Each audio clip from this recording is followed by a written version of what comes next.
Next जो topic है वो है गैस्ट्राइटिस। अब गैस्ट्राइटिस जो है वो स्टार्ट होता है with acute gastritis. Acute gastritis में एक्यूट इन्फ्लेमेशन होती है और साथ इरोजन या हेमरेज भी हो सकता है। सो मैसिव हेमरेज के चांस भी हैं विद गैस्ट्राइटिस। अब गैस्ट्राइटिस में एक्यूट है तो न्यूट्रोफिलिक इन्वेजन होगी, सो इन्फिल्ट्रेशन होगी इसकी। सो काज इसमें जो मेन कॉज है ना गैस्ट्राइटिस का वो एनसेड है और साथ अल्कोहल एच पाइलोराई होता तो है लेकिन वो क्रोनिकली ज़्यादा होता है। साथ बर्न्स या फिर सीएनएस ट्रामा। अब ये होते हैं कि बर्न से होते हैं कर्लिंग अल्सर्स और सीएनएस ट्रामा से होते हैं कुशिंग अल्सर्स। तो ये दोनों स्ट्रेस अल्सर्स में आते हैं। क्लिनिकल फीचर्स क्या होंगे गैस्ट्राइटिस के? नोजिया, वॉमिटिंग होगा, हेमाटिसिस, मैसिव हेमरेज की वजह से या मेलिना हो सकता है या फिर ब्लडी वॉमिटिंग हो सकती है। एपिगैस्ट्रिक पेन होगी due to stomach involvement.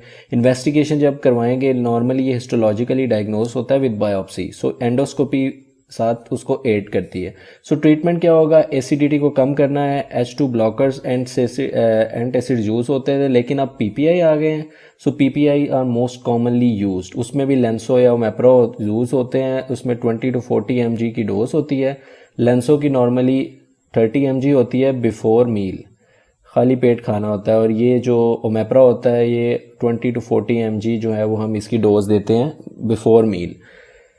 Chronic आगे एंट्रल अगर होगा उसमें लिम्फोसाइट और प्लाज्मा सेल्स, क्योंकि ये क्रोनिक है। सो अब टाइप ए और टाइप बी जो है वो मोस्ट कॉमन है, वो है एच पाइलोराई से एसोसिएटेड, इसलिए वो एंट्रल इन्वॉल्वमेंट है उसकी। अगर वो ऑटो इम्यून हो, क्रोनिक टाइप बी हो, तो वो फंडस से रिलेट होगा। अब नॉन स्पेसिफिक काजेज इसमें ये हैं कि एच पाइलोराई होता है ऑटो इम्यून टाइप ए में, और स्पेसिफिक कॉजेज ये हैं क्रोनिक के। एक्यूट के मैंने आपको बता दिए हैं कि वो NSAIDs, alcohol, H pylori, burns. So chronic के स्पेसिफिक और नॉन स्पेसिफिक ये हैं कि non specific H pylori auto immune, और स्पेसिफिक में कोई सार्काइडोसिस, कोई ग्रेनुलोमेटस डिजीज हो सकती है या फिर कोई inflammatory disease like Crohn disease, TB, कोई वायरल इन्फेक्शन, साइटोमेगालो वायरस हो सकता है। सो अगर एच पाइलोराई है वो तो सारा वही एच पाइलोराई एरेडिकेशन और पेप्टिक अल्सर डिजीज की इन्वेस्टिगेशन और ट्रीटमेंट। लेकिन अगर ऑटो इम्यून है तो उसमें होता है कि पैराइटल सेल्स और इंट्रिंसिक फैक्टर्स के अगेंस्ट एंटीबॉडीज बनती है। सो इंट्रिंसिक फैक्टर से आपका क्या होता है? वो पर्नीशियस एनीमिया होता है अगर उसकी डिस्ट्रक्शन होगी पैराइटल सेल्स और इंट्रिंसिक फैक्टर के लॉस की वजह से, और एक्लोरहाइड्रिया हो जाता है क्योंकि पैराइटल सेल्स जो है वो एसिडिटी में भी इन्वॉल्व होते हैं। अब मोर रिस्क जो है वो कैंसर का इससे एसोसिएट है ऑटो इम्यून से। साथ साथ इसमें ये होता है कि इंटेरोक्रोमाफिन सेल्स का हाइपरप्लेजिया भी हो जाता है। Okay, next thing is Menetrier's disease. Rare disease है लेकिन इसमें होता है कि गैस्ट्रिक पिल्स जो है, पिट्स जो है वो एलोंगेटेड और टॉर्चर्स होते हैं।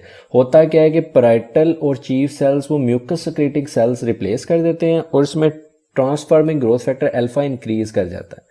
इन्वेस्टिगेशन जब आप करवाएंगे, ज़ाहिर गैस्ट्रिक पिट्स चेक करनी है तो आप एंडोस्कोपी करवाएंगे, उसमें एलोंगेटेड नोड्यूलर फोर्स।